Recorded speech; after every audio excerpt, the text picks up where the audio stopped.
As I'm sure most of you know by now, Rick and Morty Season 3 pulled the biggest anti-April Fool's joke ever when they actually released the first episode last week of Season 3 premiere called Rick Shank Redemption, and it was freaking hilarious, and it was a lot deeper and had a lot of cool content in it, like the return of the Cronenberg world from episode 9, and the return of Bird Person as Phoenix Person was awesome, and of course Rick's secret series arc plot to get his hands on the now infamous Mulan Schlazen nugget sauce from McDonald's. That's so freaking awesome. I love that. How hilarious that is. But on top of that, there were a handful of Easter eggs tossed in like the usual. The creators like to do that. So today I thought it'd be kind of a cool idea to kind of look at some of the bigger and ones that I caught. The first one we see is hidden in plain sight right in the family's garage. Under the desk, we can clearly see a framed picture of what appears to be Doofus Rick. And we can assume that Jerry's the one who put it there because if we take a look back, he and Jerry met and became fast friends in the episode called Close Rick Counters of the Rick Kind. Jerry and Rick's typically don't get along, but Doofus Rick and Jerry seem to be good pals, so it's kind of a funny little Easter egg and throwback to that episode. Next up is a scene where Rick goes over his made-up origin story, and we see his memory of his original house with him and his wife being there sometime in the past. But if you take a closer look at the house, you may notice that it looks very familiar to a house that another famous scientist from TV lives in. That's right, guys. It's an exact model of Walter White's house from Breaking Bad.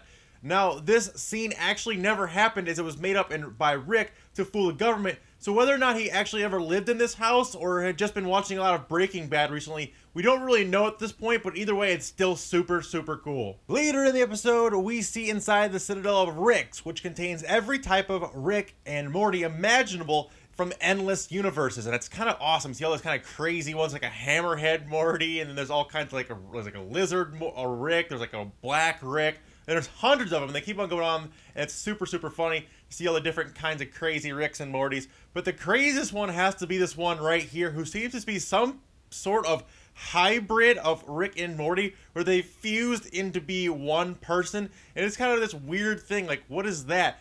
Who knows if we'll ever get a backstory on what this is supposed to mean, but I kind of hope we do, because it's one of those moments, it's like, wow, that's hilarious, and if you just kind of see it in the background, you don't really think about it, but once you realize what that is, it's really, really cool. In fact, this entire scene is just littered with Easter eggs, and if you take a closer look at the book that Morty's holding in this shot, it's clearly journal number 3 from Gravity Falls. And this isn't the first time we've seen Gravity Falls references in the show, as Rick and Morty creator Justin Roiland is close friends with Gravity Falls creator Alex Hirsch. If you think back to the first season, in the portal gun, we see the things that were thrown in Gravity Falls come out of a portal in Rick and Morty. So it stands to reason that we're going to see a lot more of these. And in fact, if you take an even closer look at the exact same frame, you can see Morty versions of both Mabel and Dipper, the main characters from Gravity Falls. Another nod to the show and its creator. So as we can probably guess by now, we're going to be looking for a lot of Gravity Falls references in this season and other seasons going forward, as they seem to be making regular appearances in the episodes. Later in the episode, when Rick's mind is being pulled out of his dream, we can see a few frames of what appears to be Rick's penis, and which is another little funny thing tossed in by the creators or the animators, and most people were just kind of gloss over this and never really realize it. But if you go back and pause it on these frames, you can actually see like what is an outline of a penis, and it's kind of a tiny dick. So tiny dick, not tiny Rick, I don't know. It was kind of a funny thing they threw in there, and that's why I love these animators, why I love these creators, the attention to small little details that they think are funny, that most people won't even notice, but when you do notice them, it really makes you appreciate them. It makes you appreciate the time and effort they put into every single frame of animation and every single second on screen, and I love these things. But finally, and possibly the best Easter egg of all, has to be that the premiere date of the episode was exactly what Mr. Poopy Butthole predicted back in the end of Season 2. Now, in his fourth wall breaking rant at the end of that episode, he says the show will be back in a year and a half, maybe longer, and that is, he thought that, wow, that's such a long time. Well, if you actually look at the actual dates between episodes, it's almost too good to be true.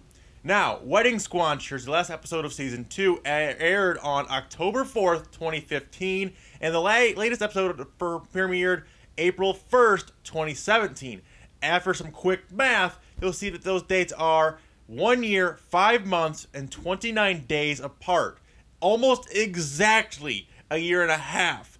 And it fell on top of April Fool's Day. So that's crazy. So they're thinking a year and a half out, like a year and a half from that date will be April Fool's Day. That's crazy. Now, whether or not the show's creators planned this from the start, I do not know. If they did, it's the most fucking genius thing I've ever seen in any show ever. But we don't know that. If it just kind of happened that way and they thought about it later on, either way, it's still freaking really cool. But like I said, guys, that's all I have for today. I hope you guys enjoyed. If you guys did, please be sure to hit that like button and subscribe. It really helps out my channel. When you guys take that 1 second out of your day to click that like button. But I really need to get this video to 1,000 likes to get it out there and get in front of more Rick and Morty fans so more people can share this video and like this video. I really appreciate it. Also, check out some of my previous Rick and Morty content. I made plenty of videos on this show. Also did a video on an Invader Zim movie coming back.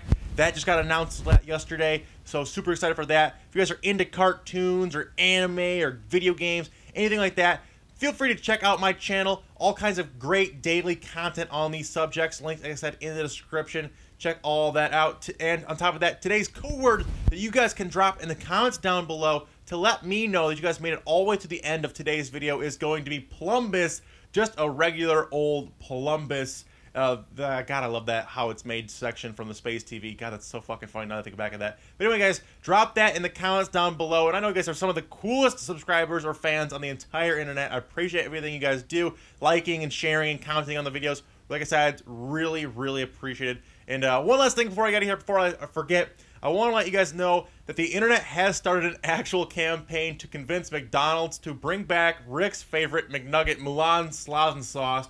Then you guys can actually help out by signing a petition that is floating around the internet. I'll have a link to that in the description as well. If not, you guys can just Google, Rick and Morty McDonald's petition. It'll be the first thing to come up. I've signed it, and if you guys don't have any money to donate to that campaign, maybe you guys can just share the links on your Facebook or Twitter, and just getting that link out to as many people as possible so we get more eyes, we can get more people on this.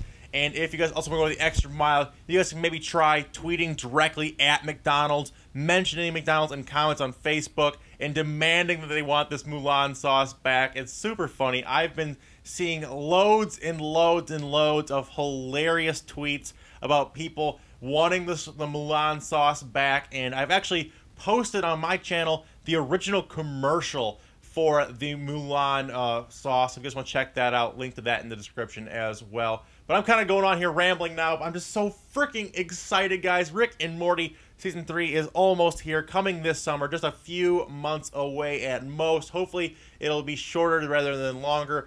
And this last episode was so good. It's my top 5 episodes of Rick and Morty ever, for sure. I can't say where exactly in there because they're all so good.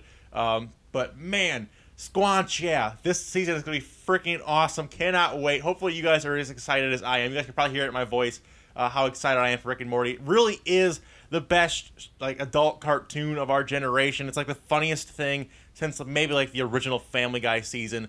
I'm not sure on that exactly where it stands in my rankings. Maybe I'll make a video on that, my favorite adult cartoons of all time.